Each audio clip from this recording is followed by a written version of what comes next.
Assalaamu calaykum. Waxa aan dhex jibaaxayay baraha bulshada siiba dagalka Facebook. Waxa ay ishaydu qabatay maqaal uu faalla ahaan bartiisa ugu faafiyey Dr. Cabdiqani Xuseen Badar oo ka mid ah culimada iyo dhaqaalayahanada Soomaalida. Waxa uu cunwaan uga dhigay sidan: kuye calmaaniyadu waa gundhiga wada noolaanshaha bulshooyinka kala duwan. Alla ku doori. Haddii aan maqaalkii akhriyay oo aan isha mariyay, waxa ay ila noqotay in aan inoo weydiiyo doktorka in aan halkan idinkula wadaago si ay faa'iidadu idin soo gaadho. Isna waa uu iga yeelay Alle ha ka abaaliye. Waxaana uu doktorku maqaalkiisa ku bilaabay sidan: fikirka calmaaniyadu asal ahaan waxa uu ku abtirsadaa kacdoonkii Faransiiska ee dhammaadkii qarnigii 18aad. waa farac ka mid ah mabda'a liberalismka.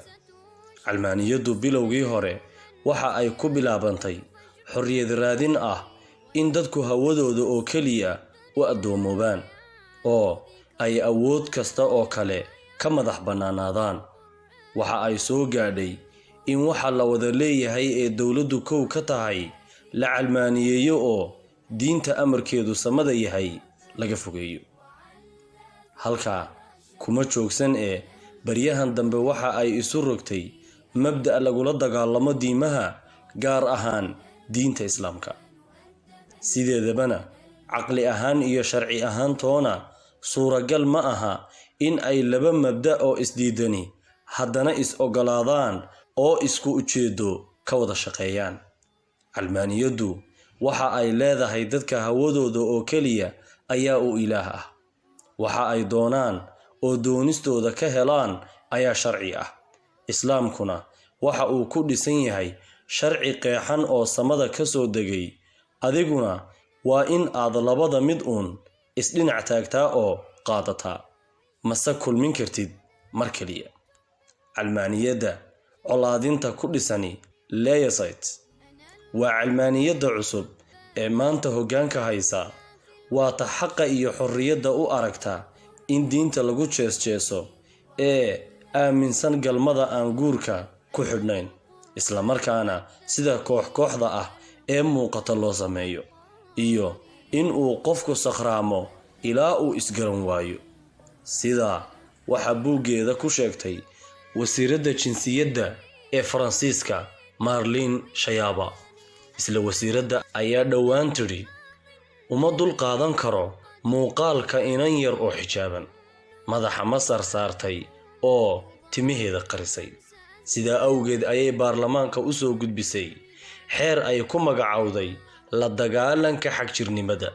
xeerkaas oo hablaha yaryar ee muslimka ah u diidaya in ay timahooda qariyaan.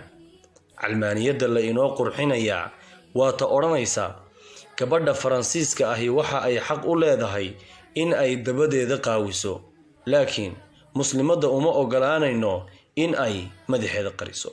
Dr. Sami Camiri ayaa waxa uu ka soo guurinayaa caalimka Faransiiska ah ee la yidhaahdo Paul Ricoeur hadal aad u caanbaxay oo uu ku sheegayo sida uu ula yaaban yahay laba wajiileynta calmaaniyiinta Faransiiska ee sheegata maanfurnida.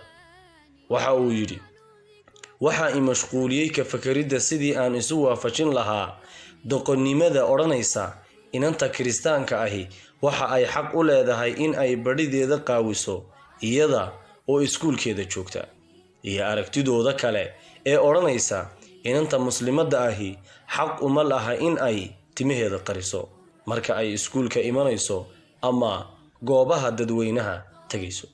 Innaga oo wada arkayna waxa Faransiiska oo aabbaha calmaaniyada ahi uu ku samaynayo masarka hablaha yaryar ee muslimka ah, ma garan karo qofka ku doodaya calmaaniyadu waxa ay gundhig u tahay wada noolaanshaha. Ma qof waalan baa, mise innaga ayuu inoo malaynayaa dad indhala oo aan waxa hareerahooda ka dhacaya ka warhaynin. Markaasuu mid aad moodo in uu hurdo ka soo kacay iska odhanaya calmaaniyadu waa gundhiga wada noolaanshaha bulshooyinka kala duwan. Alla ku doori been badana. wallaahi qof weyn oo haddana been sidaa u dhumuc weyn dadka u sheegaya oo weliba u qalin qaatay waa qof dhaqan xun. Dr. Cabdiqani Xuseen Beder. halkaas ayuu ku dhammaaday maqaalkii quruxda iyo qaayaha badnaa ee bartiisa uu ku faafiyey Dr. Cabdiqani Xuseen Beder. waa Sakariya Haruuni oo idinkaga tegaya inta aan muuqaal kale oo xiiso badan ku kulmayno. assalaamu calaykum waraxmatullaahi wabarakaatuh.